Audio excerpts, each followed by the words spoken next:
Assalamualaikum warahmatullahi wabarakatuh. Perkenalkan, nama saya Nur Sobah dari kelas D dengan NIM B2404403. Saya akan membawakan dari mata pelajaran kebijakan kesehatan dengan judul Peran Perempuan dalam Asuhan Kebidanan dan dapat memberikan advokasi serta bisa membawa reformasi. Peran perempuan dalam asuhan kebidanan. Dalam ruang lingkup asuhan kebidanan, bidan memberikan asuhan kebidanan kepada perempuan sepanjang siklus kehidupan reproduksinya.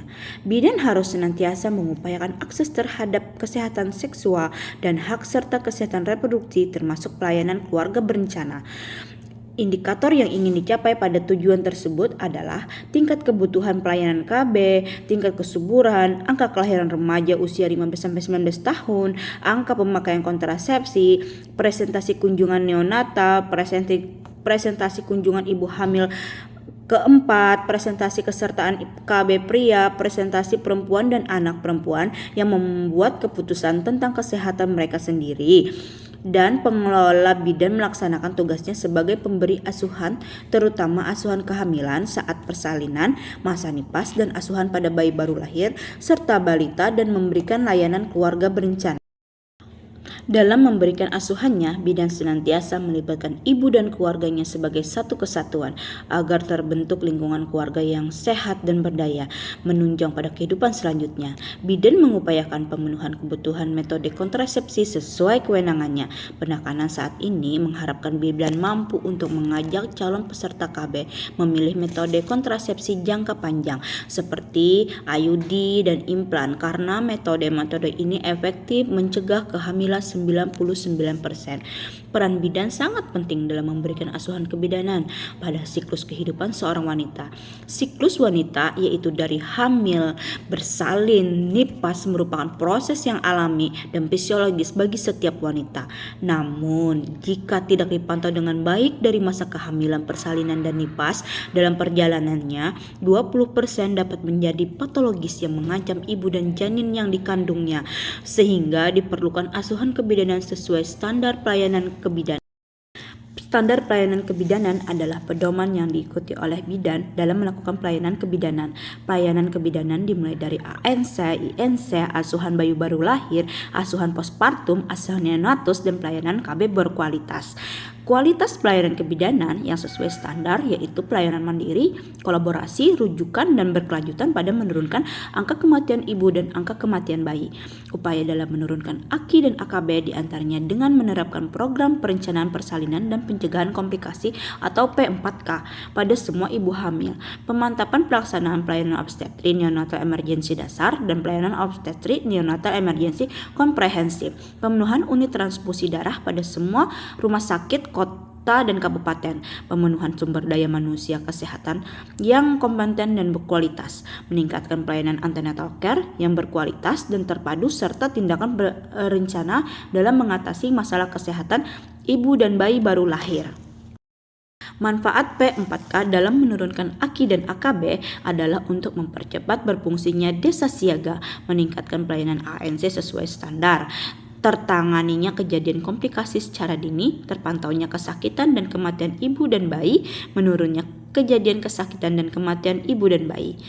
Pada kelas ibu hamil merupakan program yang langsung menyasar pada ibu hamil yang bertujuan untuk meningkatkan pengetahuan dan wawasan kepada ibu hamil. Selama ini pengetahuan ibu hamil hanya terbatas pada konseling yang diberikan oleh bidan saat periksa saja, sehingga pengetahuan yang diperoleh ibu hamil sangat minimal.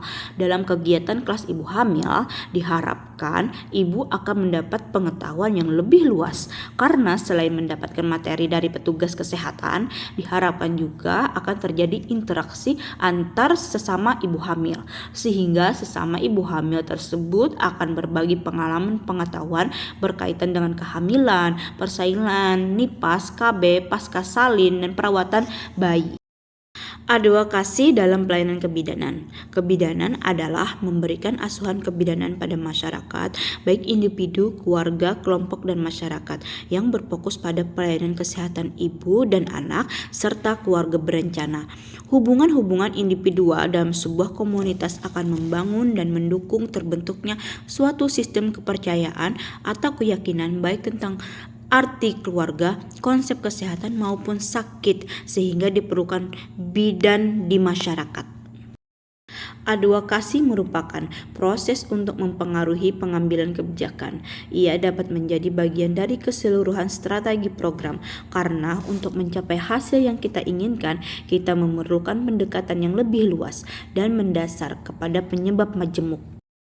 Adapun tujuan advokasi adalah sebagai berikut: adanya pemahaman atau kesadaran terhadap masalah kesehatan, adanya ketertarikan dalam menyelesaikan masalah kesehatan, kemauan atau kepedulian menyelesaikan masalah kesehatan dengan memberikan alternatif solusi, adanya tindakan nyata dalam menyelesaikan masalah kesehatan, adanya tindak lanjut kegiatan, adanya komitmen dan dukungan dari kebijakan pemerintah, sumber daya, dan keikutsertakan sebagai pihak untuk memberikan kemudahan dalam menyelesaikan masalah kesehatan. Secara umum, tujuan advokasi adalah untuk mewujudkan berbagai hak dan kebutuhan kelompok masyarakat yang oleh karena keterbatasannya untuk memperoleh akses di bidang sosial, kesehatan, politik, ekonomi, hukum, budaya mengalami hambatan secara struktural akibat tidak adanya kebijakan publik yang berpihak kepada mereka. Pada intinya, tujuan utama advokasi adalah untuk mendorong kebijakan publik seperti dukungan tentang kesehatan. Nah, mungkin itu saja penjelasan dari saya. Terima kasih. Wassalamualaikum warahmatullahi wabarakatuh.